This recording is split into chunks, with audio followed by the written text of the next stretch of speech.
brevemente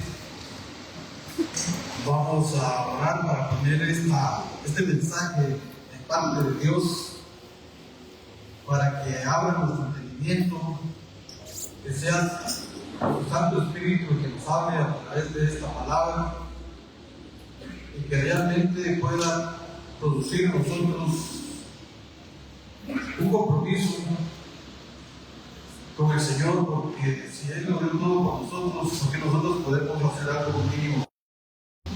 Así que los invito a que se pongan de pie. Vamos a orar diciéndole: Padre nuestro que estás en los cielos, santificado sea tu nombre.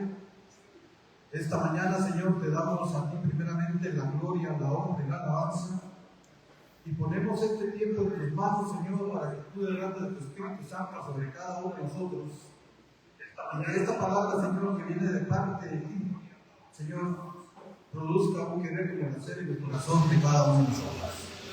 Así que dejamos este tiempo en tus manos. Ministranos, Espíritu Santo. Hemos orado en el nombre de Jesús. Amén y amén. Así que esta mañana pues quiero romper siempre el protocolo, porque normalmente uno inicia las predicaciones. Y a manera de testimonio les quiero compartir que esta semana por poco pierdo el ojo ciego. Estaba calentando mi desayuno ahí en el lugar de trabajo, con una gota de aceite me dedica directamente al ojo, y sentí el malestar. Y lo primero que hice es cerrar el otro ojo y ver si había mirado con el ojo afectado, y me pude dar cuenta que sí veía, pero causó una gran molestia en mi ojo. Como yo casi todo lo veo muchas veces en manos del Señor, resulta de que aguanté con ese malestar que tenía y no le dije nada a mi esposo, solo a mi hijo. Pero al día siguiente, cuando yo ya vi a mi esposa, inmediatamente ella se presenta donde yo trabajo y me dice: no, tenemos hijos de oculista. Bueno, la realidad me chequearon mi ojo y pudieron darse cuenta que no fue afectada la parte donde uno prácticamente mira. El daño quedó a un lado, ¿verdad? Y únicamente me recetaron cosas. Todo viene todo tipo de pensamientos. Y lo primero que uno podría pensar no es si le estoy diciendo al Señor: ¿por qué a mí me pasa esto? Como que Satanás que no quiere que yo predique este domingo. Y yo había dicho: bueno, aunque sea con un ojo también lo voy a pasar. Y ese es el tema de esta mañana. ¿Por qué debemos de ser fieles? Pregúntale a la persona que está a la par: ¿por qué es que debemos de ser fieles? Pregúntale.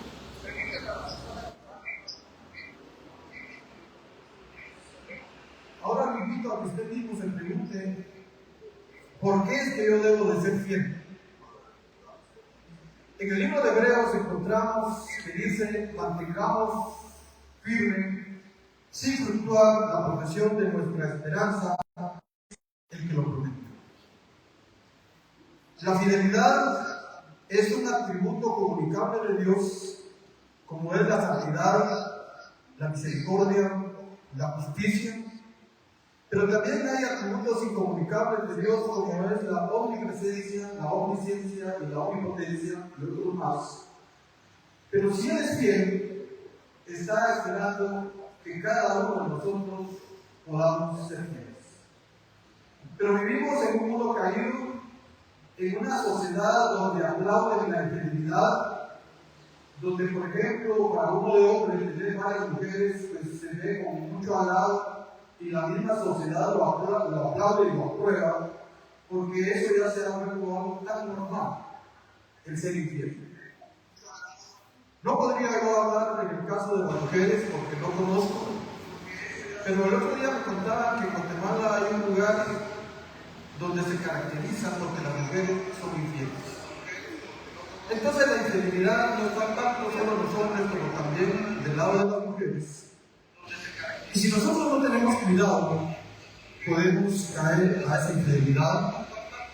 Muchas veces practicamos la infidelidad dentro de nuestro hogar, cuando, por ejemplo, nosotros los hijos hemos visto infidelidad de parte de nuestros padres.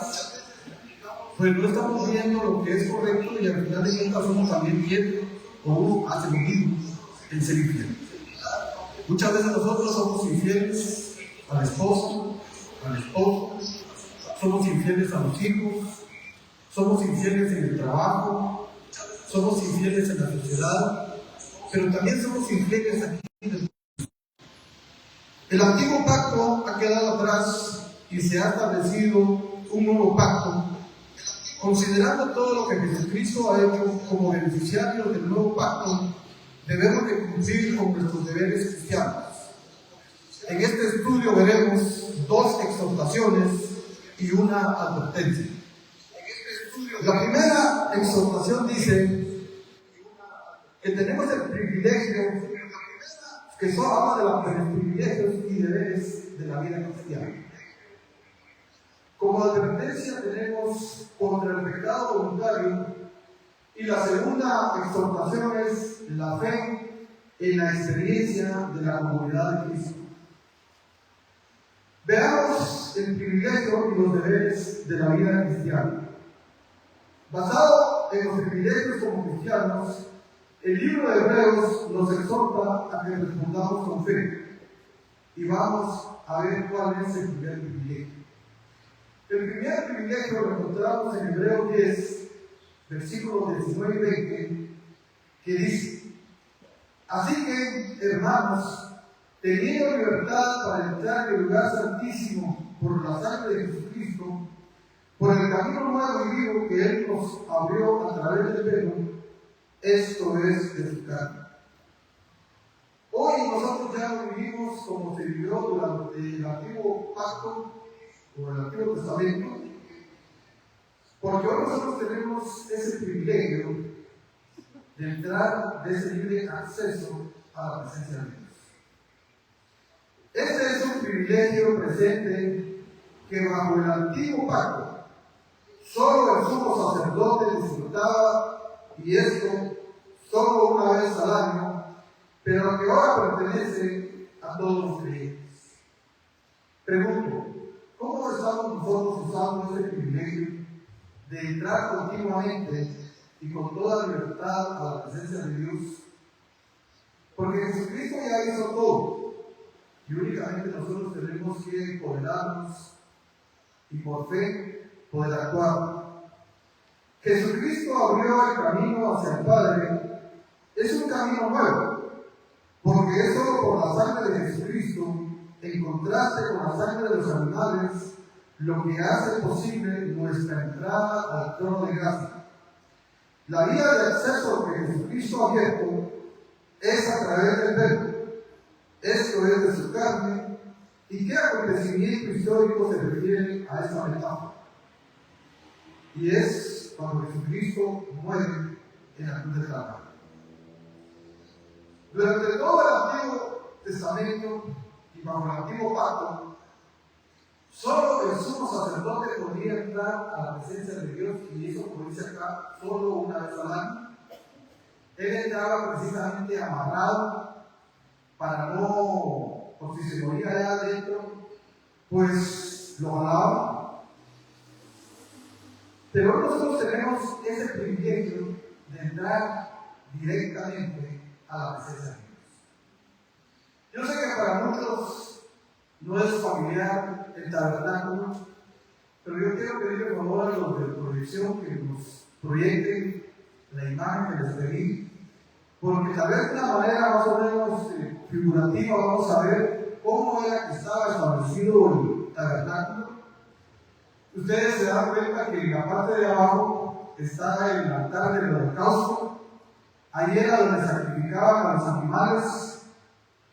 Posteriormente estaba el arca, y era donde los sacerdotes y el sumo sacerdote se tenían que lavar, se tenían que bañar, precisamente para entrar ya al cuadro de medio, al tentáculo ese de medio, donde encontramos la mesa de los panes, encontramos el candelero, el altar de incienso. Ahí continuamente los sacerdotes estaban entrando todos los días porque había que cambiar el pan, había que cambiar el incienso y todo eso.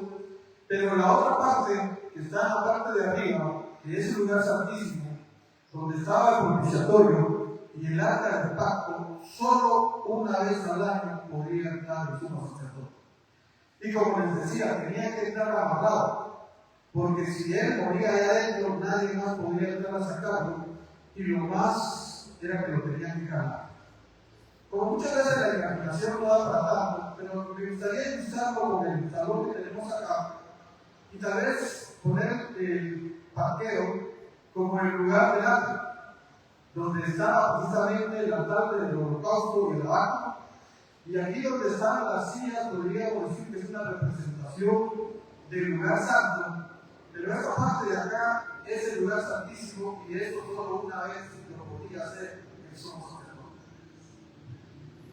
Pero el central maravilloso de Dios estaba de que iba a haber alguien que iba a morir precisamente y a derramar su sangre, y que ya no había necesidad de hacer todo esto que quedó constituido en el antiguo pacto. Por eso dice, este es un privilegio presente que bajo el antiguo pacto solo el sumo sacerdote disfrutaba, y esto solo una vez al año, pero que ahora pertenece a todos los creyentes. ¿Qué es lo que nos impide hoy día que nosotros entremos a la presencia de Dios al lugar santísimo, si tenemos la libertad de poderlo hacer? Pero muchas veces la negligencia, la pereza, el corre-corre muchas veces no nos permite que nosotros nos tomemos ese tiempo y entrar precisamente a la presencia de Dios. Muchas veces nosotros hacemos oraciones así como de bombero, solo de emergencia, pero no nos tomamos el tiempo de realmente nosotros poder entrar en el Espíritu a la presencia del Señor. Y eso lo vamos a lograr cuando nosotros nos postramos y hacemos oraciones de 30, 40, 50 minutos, no menos una hora. Logramos nosotros desprendernos del cuerpo y entrar precisamente el Espíritu a la presencia de Dios, y eso es lo que el Señor está demandando de cada uno de nosotros. Nosotros tenemos la libertad para poder hacerlo, pero muchas veces va en contra de nuestra voluntad y nosotros no nos queremos rendir precisamente a Cristo Jesús. Dice que el verbo del templo, ahí donde ustedes miran que está el último cuadro, hay un cuadrito pequeño, ¿verdad? Ese era un velo que estaba tejido con diferentes pieles, con diferentes hilos, y era súper grueso. Ahí nadie lo podía tocar porque era muy pesado, dice. Pero cuando Jesucristo murió en la cruz del Calvario, ese velo se rasgó y se rasga desde arriba para abajo, para que nadie dijera que lo había hecho el hombre, porque si lo hubiera hecho el hombre lo tenía que haber hecho de abajo para arriba. Entonces se rompe ese velo, y hoy día nosotros tenemos ese privilegio de poder entrar directamente a la presencia del Señor. Entonces el verbo del templo restringía el acceso a Dios. La crucifixión de Jesucristo desgarró ese velo. La barrera había sido eliminada. Por su sacrificio, todos los que confían en Jesucristo pueden entrar libre y confiadamente al lugar santísimo. Ese es el gran privilegio que tenemos, pero tenemos que usarlo, porque por eso es el tema de esta mañana, por qué debemos de ser fieles. Veamos el segundo privilegio. El segundo privilegio lo encontramos en Hebreos 10, 21, que dice que tenemos un gran sumo sacerdote. Y teniendo un gran sumo sacerdote sobre la casa de Dios. Normalmente los sumos sacerdotes eran hombres que tenían que venir de la tribu de Leví, era de la descendencia de Aarón, que fue el primer sumo sacerdote, y esa línea tenía que ver. Imagínense que ya cuando Jesucristo se presenta aquí en la tierra, ¿cuántos sumos sacerdotes no había habido? ¿Cuántos sacerdotes no habían pasado? Diríamos que eran miles de miles, porque habían estado ministrando en el tabernáculo. Pero esta vez que Dios mismo se hace sumo sacerdote para que nosotros podamos entrar a la presencia de Él directamente. Pero veamos quién es la casa de Dios. En Hebreos 3:6 encontramos que dice: pero Cristo como hijo sobre su casa, la cual somos nosotros, si retenemos firme hasta el fin la confianza y el gloriarnos en la esperanza. Entonces pregunto, ¿quién es la casa de Dios? Nosotros iglesia, nosotros el cuerpo de Cristo. tenemos acceso, pero que hay una condicionante.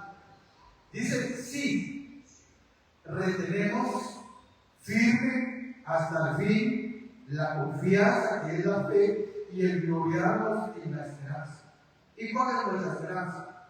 Que un día vamos a estar en la presencia directamente de Dios. Entonces, a estos dos privilegios tenemos que dar nosotros tres respuestas de fe. Eso es lo que espera el Señor de nosotros. Tres respuestas de fe. Y quiero que se las vean.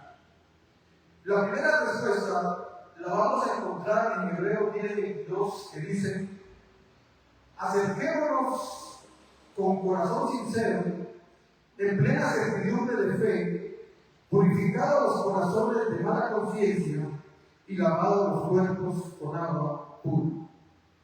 Entonces, ¿qué nos impide hoy día que nos acerquemos a Dios? Nada, porque Él ya lo puso todo. Nosotros lo único que tenemos que hacer es obedeciendo. Y por eso que dice que este verbo está aquí, acerquémonos, es un verbo imperativo, que denota orden, que es un mandato que nosotros como iglesia, como hijos de Dios, tenemos que obedecer, sí o sí. Esto no es negociable. Pero dice acerquémonos con un corazón sincero. Muchas veces nuestro corazón no es sincero, porque hay todavía infidelidad, hay mentira. Nosotros coqueteamos todavía con las cosas del mundo. Y en el libro de Santiago encontramos que el que se hace amigo del mundo se constituye enemigo de Dios. Tenemos que pedirle mucho discernimiento al Señor para poder separar qué es lo mundano y qué es lo santo. ¿Qué es lo que Dios quiere y qué es lo que Dios quiere que yo haga y qué es lo que Dios quiere que yo deje? Y es muchas veces lo que nosotros no nos hemos logrado despojar todavía porque queremos seguir haciendo lo que a nosotros se nos da la gana. Pero dice que nosotros nos acerquemos con un corazón sincero, en plena certidumbre de nuestra fe. ¿Y cómo está nuestra fe? Nuestra fe está creciendo porque dice que la fe viene por el oír y el oír la palabra de Dios. La fe es un don de Dios, pero yo tengo que cultivarla. Tengo que hacer que esa fe vaya creciendo a medida de creer plenamente, convencido totalmente que la palabra de Dios tarde o temprano se va a cumplir. Pero dice que debemos de presentarlo con los corazones purificados, los corazones de mala conciencia. Cuando Dios nos da un corazón nuevo, pero no cabe duda que ha purificado ya nuestro corazón. Pero muchas veces nosotros, con el cabo del tiempo, cuando caemos a una rutina y no estamos alimentando el espíritu, sino que alimentamos la carne, pues esta conciencia muchas veces se va contaminando, se va endureciendo. Y entonces nosotros tenemos que buscar al Santo de Dios precisamente con una conciencia limpia, y esa es la ley de Dios. Pregunto, ¿cómo está nuestra conciencia? ¿Está totalmente limpia o hay que seguirla purificando? Porque si yo no estoy estudiando la palabra de Dios, no estoy purificando mi corazón. Porque es la palabra de Dios la que limpia. Por eso en el libro de Romanos 12, 1 y 2 encontramos que nosotros lo debemos presentar como sacrificio vivo, santo, agradable a Dios, que es nuestro culto racional. Pero muchas veces nosotros no queremos sacrificar el cuerpo. Está lloviendo, está haciendo frío, no queremos venir a la iglesia. Y así empezamos a poner un montón de justificaciones y de obstáculos y pretextos precisamente para no venir a la iglesia. Entonces, aún no hemos logrado purificar nuestros corazones. Y dice lavado los cuerpos con agua pura, y eso se refiere a la parte exterior, cómo estoy caminando yo a la luz de la palabra de Dios. Realmente todo lo que hago está bajo la cobertura de la palabra de Dios, como ahorita estoy actuando, o estoy caminando como camina el mundo. Porque esa es la reflexión que el Señor quiere que nosotros hagamos. Dice que en el antiguo pacto, los sacerdotes tenían que ser rociados con la sangre de los sacrificios y bañados en el agua de la fuente de Dios.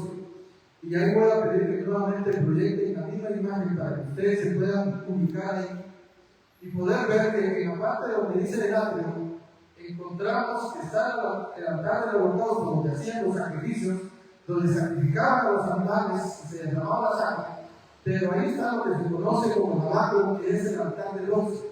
Eso estaba lleno de agua y precisamente era para que estos sacerdotes y sumos sacerdotes se bañaran, se limpiaran y pudieran entrar puros.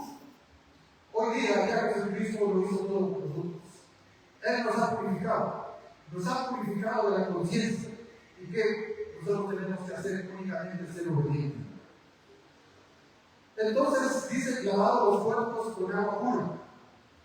Yo creo que el baño es algo que nosotros practicamos diariamente. Hay algunas personas que se bañan hasta 2 o 3 veces al día, pero con una yo creo que es suficiente. Entonces nos debemos de purificar, ¿verdad? Así como nos limpiamos para que los hermanitos no estén hablando mal de nosotros, porque de repente van a sentir que no lo estamos comiendo muy bien, ¿verdad? Entonces, ¿por qué también limpiarnos para el Señor y caminar en obediencia? Dice que los lavados los cuerpos con agua pura se refiere al bautismo cristiano, que es un símbolo externo de un cambio interno. Cuando yo acepté a Jesús como mi Señor y Salvador y tomé conciencia de la vida cristiana y me bauticé, eso no era para hacerlo público, de que yo ya no pertenecía al mundo, sino que pertenecía prácticamente a Jesús. Veamos cuál es la segunda respuesta de fe que nosotros tenemos que dar. La primera era que nos teníamos que acercar. Veamos cuál es la segunda, y está en Hebreos 10:23, que dice: mantengamos firme, sin fluctuar, la profesión de nuestra esperanza, porque fiel es el que prometió. Aquí no dice que mantengamos, dice mantengamos. Es otro verbo imperativo que está estableciendo mandato. Es una orden que se nos está dando.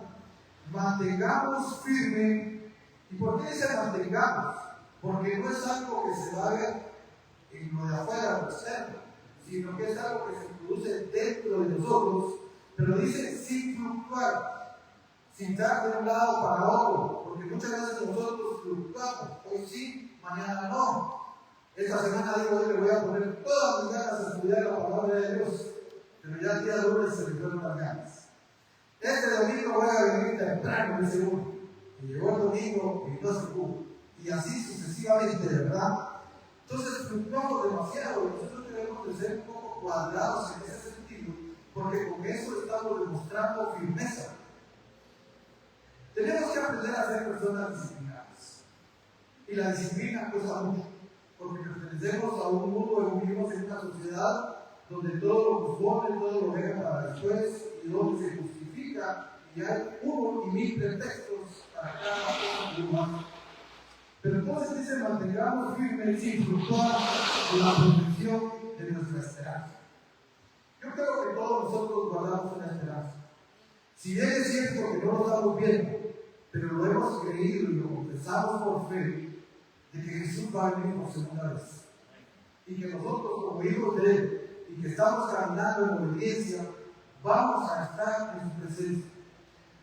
Sabemos que este cuerpo físico va a tener que morir, pero sabemos que nuestra alma y nuestro espíritu va a vivir y va a estar una eternidad totalmente con Dios. Entonces dice que esa es la profesión de nuestra esperanza, porque fiel es el que nos prometió. Dice que Dios no es hombre, ni hijo de hombre para mentir, ni para arrepentirse. Pero tengo que creer y tengo que confesar. Y para ello es muy importante que yo me esté nutriendo de su palabra, porque si no, hoy día yo me puedo dejar llevar por tanta mala información, por tanto falso predicador, por tanto falso maestro, por tanto falso profeta, que vienen y lo único que hacen es hablarle bonito a uno, pero lo único que lo están haciendo es desviándolo a uno, precisamente para que uno se pierda de estar en esa eternidad. Pero cuando uno se toma el tiempo y la molestia de hablar de la palabra de Dios, eso ya no va mucho de mí, porque viene la confrontación, Viene el señalamiento muchas veces, y esto es la conciencia la que está hablándonos, porque muchas veces dicen esa palabra es dura, hoy nos van a dar palo nuevamente, y así sucesivamente, pero es realmente hablar lo que Dios quiere que hablemos. Por eso el mensaje, cuando yo me ponía a pensar, es un mensaje que viene de parte de Dios y delante de Dios. Porque si Dios es omnisciente y omnipresente y omnipotente, en su omnipresencia está presente aquí con nosotros. Usted posiblemente no lo vea, pero está a la puerta tuyo. Usted tiene adentro el Espíritu Santo y por lo tanto este mensaje no se puede ir por otro lado que no sea su verdad. Porque el día de mañana yo voy a dar cuentas qué fue lo que les hablé. Y si les estoy hablando un montón de mentiras, un montón de falsedades que no son bíblicas, pues no cabe duda que otra cosa es caer en manos de los vivos. Entonces, la esperanza tiene que ver con la salvación completa. ¿Lo cree o no lo cree? Si lo cree, dígame. La esperanza tiene que ver con la salvación completa, que nos espera cuando Jesús se regrese. La expectación de la plena salvación nos debe de mantener firmes frente a toda hostilidad, ridículo e incredulidad. Estamos viviendo en un mundo incrédulo donde muchas veces se nos puede hasta tildar de ridículos y donde muchas veces vamos a encontrar hostilidad a las personas porque muchas veces ya no nos reciben como anteriormente nos recibían. Precisamente aquellos amigos que se pierden en las cosas del mundo. Entonces, pero eso no nos debe de preocupar, porque algo mucho mejor nos espera. La promesa de Dios es seguro. Lo que favorece nuestra fidelidad es la confiabilidad de Dios, porque Dios no miente. Nuestra doctrina cristiana y la esperanza que es parte de ella es digna de toda confianza, porque la fidelidad de Dios es incuestionable. Veamos cuál es la tercera respuesta que Dios espera de cada uno de nosotros. La tercera respuesta de fe que Dios está esperando está en Hebreos 10:24. Hebreos 10:24 dice: y considerémonos unos a otros para estimularnos al amor y a las buenas obras. Ya hablamos de que nos debemos de acercar. Hemos hablado de que debemos de mantener, pero también debemos de considerarnos unos a otros para estimularnos al amor y a las buenas obras. Y ahí viene nuevamente la pregunta: ¿será que como congregación somos nosotros considerados? ¿Realmente hay empatía entre nosotros? ¿Nos podemos ver realmente como verdaderos hermanos o solo es el bien que da? Porque realmente la hermandad se debe demostrar y se debe demostrar en todo tiempo, ya sea en el tiempo que estemos bien o bien cuando nosotros estamos mal. Pero debemos nosotros de ser considerados. La desconsideración, que es lo opuesto, eso ya no debería de ser parte de nosotros. Pero muchas veces somos indiferentes, somos fríos, porque no nos preocupamos realmente cómo estamos como comunidad, cómo estamos como hermanos de Dios, porque cada quien vive su vida como la quiere vivir, y lo que menos hacemos es compartir. Porque deberíamos de compartir cuando estamos pasando por un buen momento, pero también debemos de compartir cuando estamos pasando por un gran momento. Pero también nosotros tenemos que aprender a abrir nuestro corazón y no aislarnos.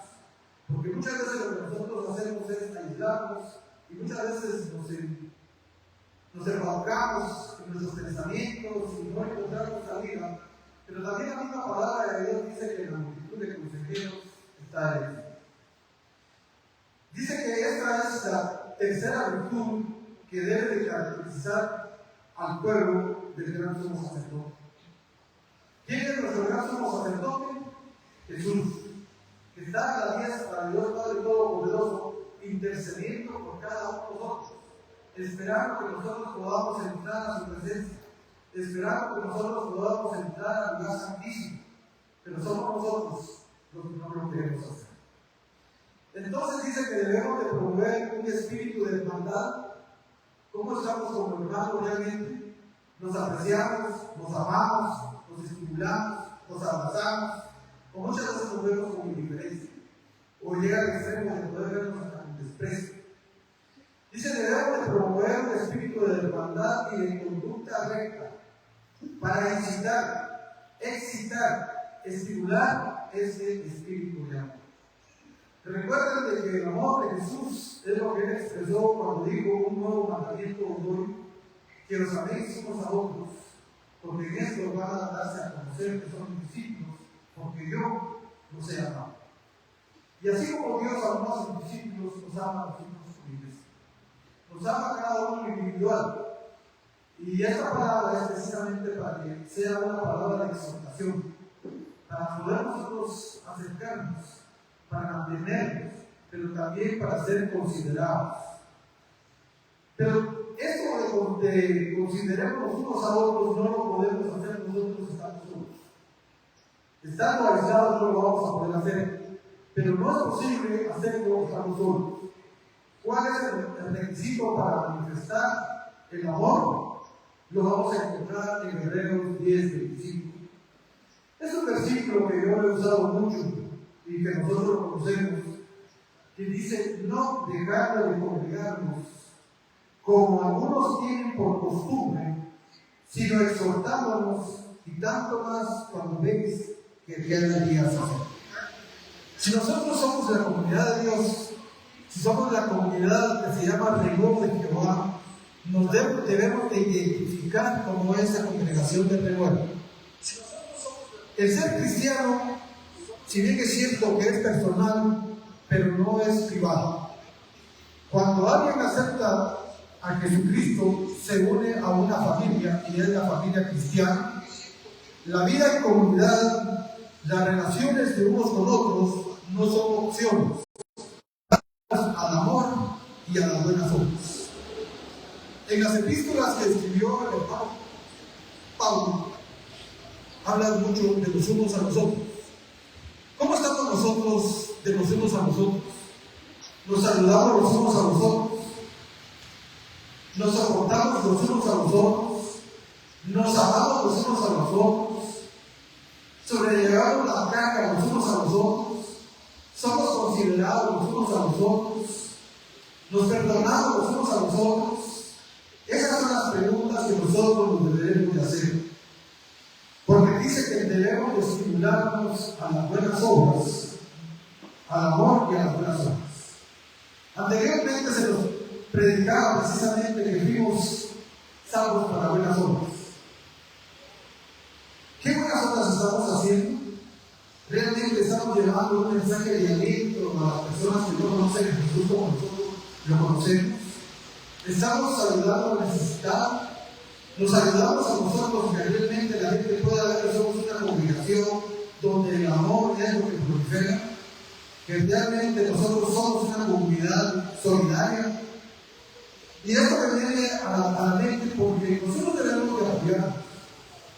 Este tema que yo estoy compartiendo esta mañana lo tenía preparado para el domingo pasado, donde él estaba pasando por una gripe fuerte y me dice: yo no sé cómo voy a estar para el domingo, pero si no puedo preparar un tema, no hay pena de que yo lo preparo, porque yo creo que para eso hemos sido llamados. Somos una comunidad. Y yo me sé pensar, si no me sale como otras veces, pues la realidad es que yo lo que voy a hacer lo voy a hacer en el nombre de Dios. Pero muchas veces nosotros necesitamos el apoyo de alguien, de un hermano que sea capaz de nosotros, que sabemos que si yo no puedo, Él va a estar conmigo, haciendo mis veces, ¿verdad? Y eso precisamente a lo que nosotros debemos de considerarnos y no ser personas individualistas. ¿Qué quiere decir la palabra exhortar? En 1 Tesalonicenses, capítulo 5, versículo 11, encontramos que dice: por lo cual, animados unos a otros y edificados unos a otros, así como lo hacéis. Entonces, realmente los estamos animando nosotros, porque en el libro podemos ver que muchos hermanos no vinieron, algunos por razones injustificables, otros porque no quisieron venir. Pero nosotros mismos nos deberíamos de tomar con este día de llamarnos y preguntarles por qué nos quieren el domingo acá. Porque de esa manera yo he demostrado que lo amo, que lo aprecio, que lo hizo, que lo extrañé precisamente en esta reunión. Porque dice, animados los unos a los otros y edificados unos a otros, así como lo hacéis. Esta iglesia de Tesalonicenses se había caracterizado por ser una iglesia evangelista. Ellos eran evangelísticas y estaban proclamando las buenas nuevas, no solo ahí en Tesalonicenses, sino que habían salido a otras provincias y estaban hablando de Dios. Ellos fueron muy obedientes a lo que Pablo les había enseñado y habían entendido y aprendido que no se iban a quedar con eso, sino que lo iban a compartir. Entonces estaban edificándose entre ellos mismos. Y eso es lo que nos llama el Señor, que nosotros mismos tenemos que edificar. No tenemos que estar esperando que todo lo haga el pastor. Nosotros mismos podemos hacer grupos pequeños de estudio. Yo acabo de terminar el curso de discípulos, pero con grupos de estudio la semana pasada, en el micrófono. No quiero sacar el versículo para gloriarme, sino que es realmente para ver cómo uno hace uso de la palabra de Dios que debemos edificarnos. Entonces, ¿cuántos maestros no podrían levantarse en esta congregación para edificar precisamente a los más buenos? Edificar a los más jóvenes? Y traer lo poco o lo mucho que uno ha aprendido a compartir, porque de eso se trata la vida cristiana, de compartir, y por eso Pablo dice, por lo cual animados unos a los otros y edificados unos a otros, así como lo hacéis. Ellos lo estaban haciendo, la iglesia de Tesalonicenses. Pero veamos en 1 Tesalonicenses 5:14, que dice, también os rogamos que alentéis a los de poco ánimo, que sostengáis a los débiles, que seáis pacientes con todos.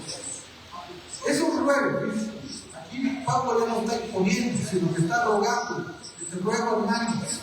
Y así como Pablo rogaba a esta iglesia de Tesalonicenses, yo los animo, les ruego, como hermanos, que si ustedes tienen a personas ociosas que no están haciendo nada, anímenlos o amonéstenlos, como dice acá, pero eso yo creo que no nos va a gustar mucho, ¿verdad? Porque inmediatamente sacamos a reducir que aquí llevamos por dentro.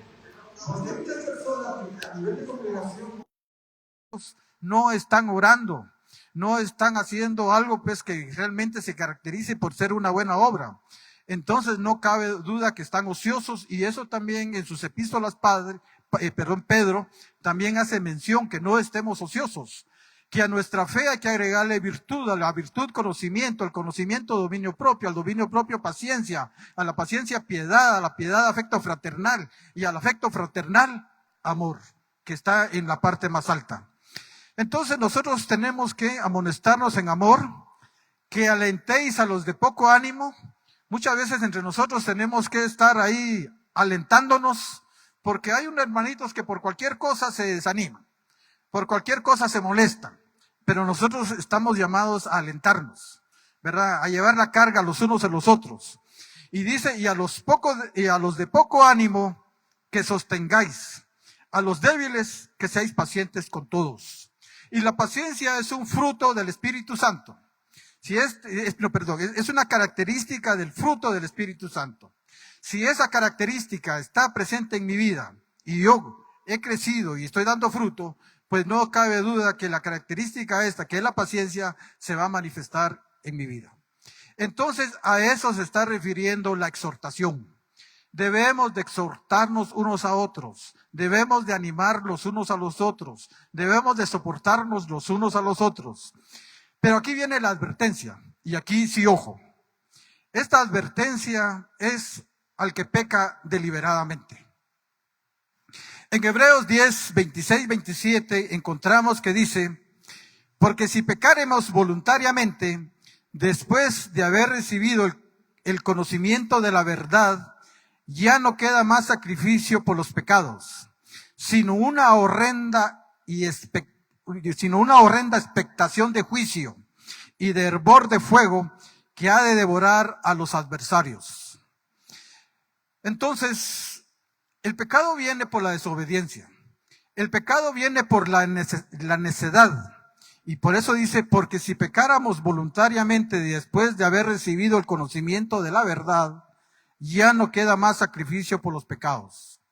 Yo creo que nosotros hemos sido instruidos, hemos sido equipados, se nos ha dado palabra, pero muchas veces no la hemos tomado en cuenta ni la hemos considerado para nuestra propia vida. Entonces, ojo, porque muchas veces posiblemente nosotros estemos cayendo eso en los pecados voluntarios. Y dice que ahí sí que, dice, después de haber recibido el conocimiento de la verdad, ya no queda más sacrificio por los pecados. Ya no podemos volver a sacrificar a Cristo Jesús nuevamente, sino una horrenda expectación de juicio y de hervor de fuego que ha de devorar a los adversarios. Dice que la segunda venida de Jesucristo tendrá dos efectos sobre la humanidad.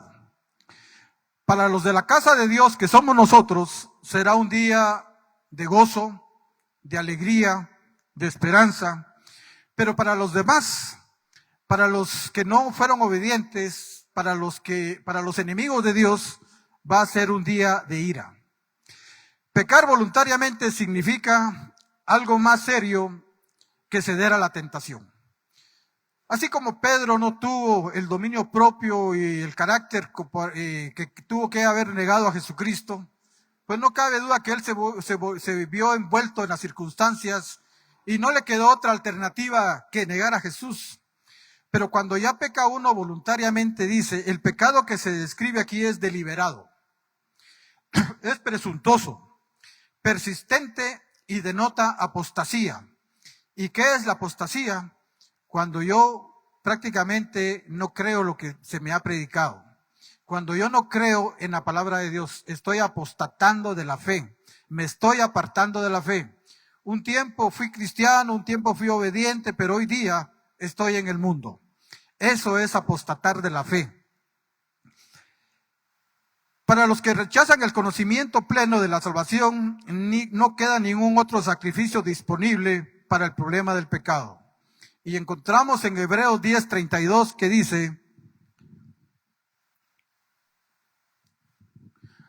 horrenda cosa es caer en manos del Dios vivo.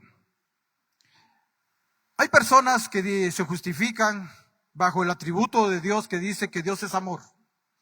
Y como Dios solo es amor, pues Él no va a mandar a nadie al infierno. Pero se olvidan de que también Dios tiene varios atributos y uno de los atributos notables en Él es la justicia.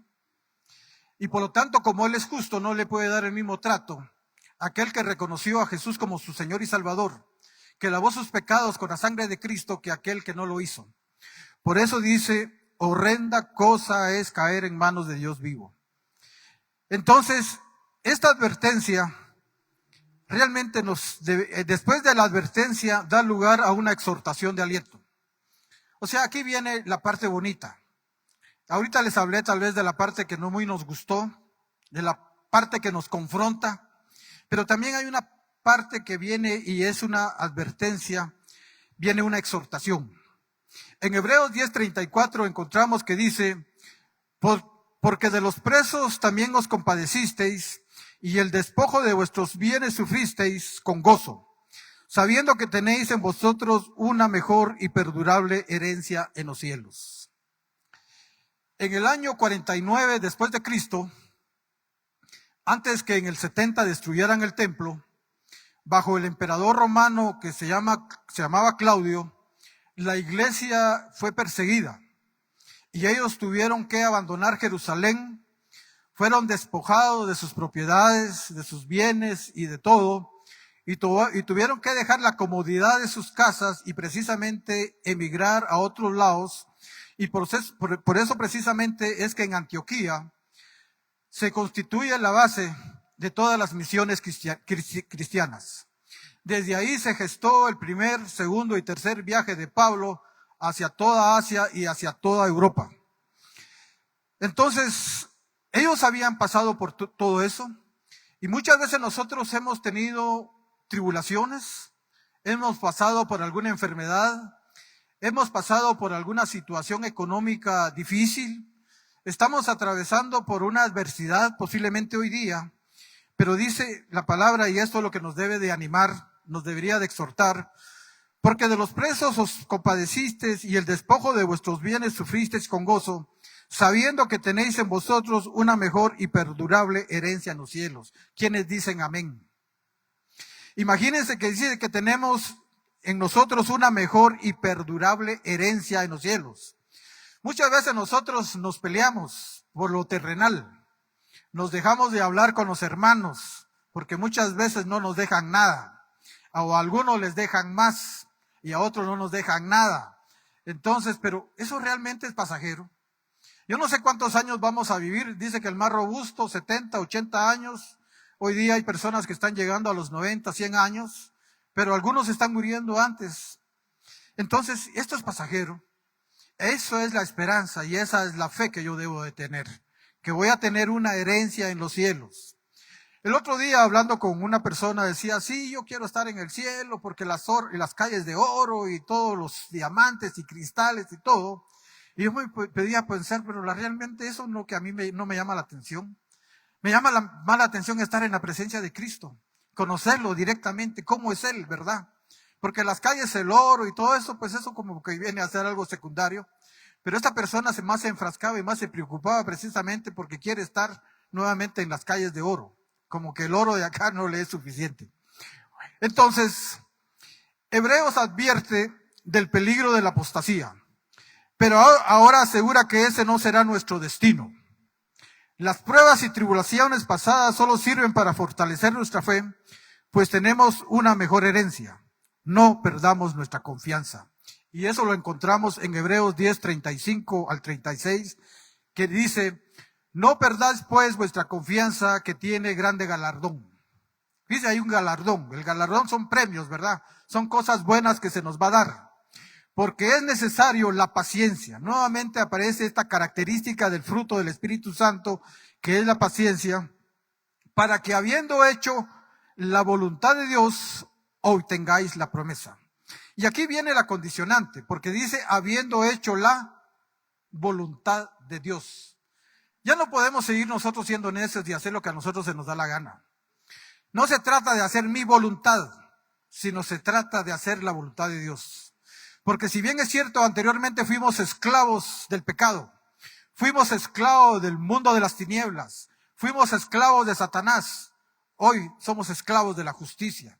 Y esa es la que debería prevalecer en nosotros. Las cosas buenas, las buenas obras, porque hoy nos constituimos en un esclavo de Jesucristo y eso sí vale la pena. ¿Quiénes le dan un aplauso al Señor?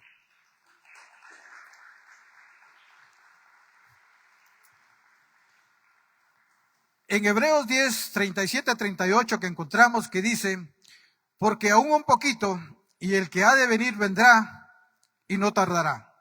Mas el justo vivirá por fe, y si retrocediere, no agradará a mi alma. Y dice, porque aún un poquito, y el que ha de venir vendrá, y no tardará.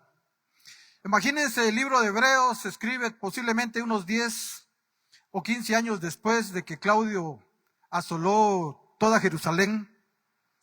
Pero yo me ponía a pensar, si nosotros nos remontamos a la época de Génesis, y precisamente a Génesis 3, 15, 16, 17, que donde el Señor promete que nos iba a redimir del pecado. Imagínense cuántos siglos pasaron hasta que vino Jesucristo. Eso se dio en Génesis 3. Primeramente apareció Noé, se dio el diluvio, aparece Abraham, posteriormente aparece Moisés en contexto. Son 400 años el que el pueblo de Israel estuvo de esclavo en Egipto. Se da ese peregrinaje en el desierto que fueron 40 años más. Entran a la tierra prometida. Tuvieron una sinfín de, primeramente jueces, posteriormente reyes. Se van cautivos a Babilonia, regresan. Hay 400 años de silencio en que el Señor no se manifiesta hablando por medio de profetas, hasta cuando hacen la presencia prácticamente ya la venida de nuestro Señor Jesucristo. Imagínense cuántos años pasaron. Por eso que no nos extrañe cuando dice aquí, porque aún un poquito, y el que ha de venir vendrá y no tardará. Dice que nosotros estamos viviendo en una etapa escatológica. Estamos viviendo en este periodo del fin, que prácticamente el inicio del fin se da cuando Jesús viene por primera vez, que ya fue cuando Él estuvo por Jerusalén. pero que también dio inicio cuando se estableció el primer pacto, y eso fue cuando Cristo murió en la cruz del Calvario. Hoy estamos bajo el nuevo pacto, ya no estamos bajo el antiguo pacto, por lo tanto ya no deberemos de estar practicando todos los ritos, sacrificios y todas esas cosas que se hacían anteriormente. Hoy muchas veces nosotros nos preocupamos si podemos comer esto, no podemos comer lo otro, etcétera, etcétera, cuando eso quedó establecido en el nuevo pacto, porque hoy tenemos un mejor pacto, mucho mejor que los ángeles, mucho mejor que Moisés, mucho mejor que Josué, mucho mejor que Aarón. Imagínense, esto es algo mejor todavía. ¿Por qué? Porque es el Hijo de Dios precisamente el que lo viene a constituir. Entonces, que no nos extrañe cuando dice, porque hubo un poquito y el que ha de venir vendrá y no tardará. Y esa es la fe y esa es la confianza que yo debo de seguir guardando acá. No importa por lo que me pase. No me importa si mi ojo se hubiera perdido, pero yo sé que tengo esperanza, porque mi confianza está puesta en el Señor. Pero dice, mas el justo por su fe vivirá. Y si retrocediere, no agradará a mi alma. Y cuando en el libro de Gálatas y en el libro de Romanos encontramos que también Pablo dice que el justo por su fe vivirá, que es una cita del Antiguo Testamento de Habacuc 2:4, aquí está hablando de que nosotros nos justificamos solo por la fe. Pero cuando se usa este versículo en Hebreos, está hablando que nosotros como justos debemos de vivir con confianza. Debemos de ser fieles al Señor, ¿verdad? Porque el justo por su fe vivirá. ¿Realmente estoy viviendo yo como justo? ¿Estoy yo viviendo con la confianza de que realmente algún día voy a estar en la presencia del Señor? Y termino con esto. En Hebreos 10:34 que dice, pero nosotros no somos de los que retroceden. Pero nosotros no somos de los que retroceden para perdición, sino de los que tienen fe para preservación del alma. Entonces me pregunto, ¿realmente estoy siendo fiel a la palabra de Dios? Porque esa es la pregunta que nosotros nos deberíamos de hacer un día. ¿Puedo yo acercarme confiadamente al Señor? ¿Me estoy acercando? ¿Mantengo firme, sin fluctuar, mi esperanza de que voy a estar un día en la presencia de Él? ¿Soy considerado para con los hermanos de la congregación y los estimulo para las buenas obras, para el amor? Esas son preguntas que nosotros nos debemos de llevar a nuestra casa y que hoy no nos deberíamos de dormir sin antes hablarle, Señor, perdóname, porque realmente no he estado cumpliendo con esas respuestas que tú estás esperando de mi parte. Porque si tú ya lo diste todo, porque yo no puedo hacer algo mínimo, y no es cosa del otro mundo. No es cuestión de dinero, es cuestión de disposición del corazón. Amén.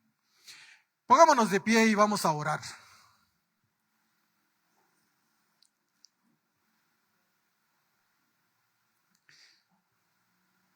Digámosle nuevamente, Padre nuestro que estás en los cielos. Hoy te doy gracias, Señor, por esta palabra.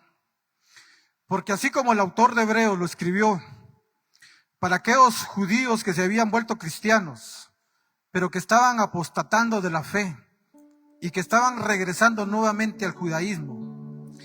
Esta palabra, Señor, aplica para la iglesia de hoy día. Y yo pongo a tu iglesia, Señor,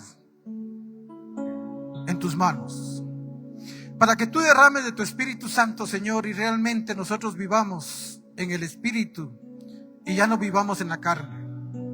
Que realmente, Señor, nosotros podamos ser personas fieles a ti, Padre, fieles a tu palabra, obedientes, considerados, animándonos los unos a los otros, a mantenernos firmes sin fluctuar, Señor, pero también acercándonos confiadamente, Señor, porque hoy nada nos impide entrar a tu presencia, Señor. Pero te pedimos, Señor, tú mejor que nadie nos conoces, tú mejor que nadie sabes por qué yo no lo he estado haciendo. Y esta mañana te digo, perdóname, Señor. Perdóname porque no he sido obediente. Muchas veces le he dado prioridad a mi trabajo, le he dado prioridad a mi familia, le he dado prioridad, Señor, a mis placeres. Pero te pido que me perdones, Señor. Pon ese querer como el hacer en mi corazón. Que realmente, Señor, no pase un día sin que yo me acerque a ti. Que no pase un día, Señor, sin que yo me mantenga firme, sin fluctuar la esperanza, Señor, de estar en tu presencia. Pero también, Señor, que no pase un día sin ser yo considerado para mis hermanos de la fe, para animarlos, para exhortarlos, para estimularlos al amor y a las buenas obras, Señor. Porque yo quiero estar un día en tu presencia, Señor, y esa es la esperanza que guardo. Te damos a ti la gloria, la honra y la alabanza. En el nombre de Jesús, digámosle amén, amén, y un fuerte aplauso a nuestro Creador.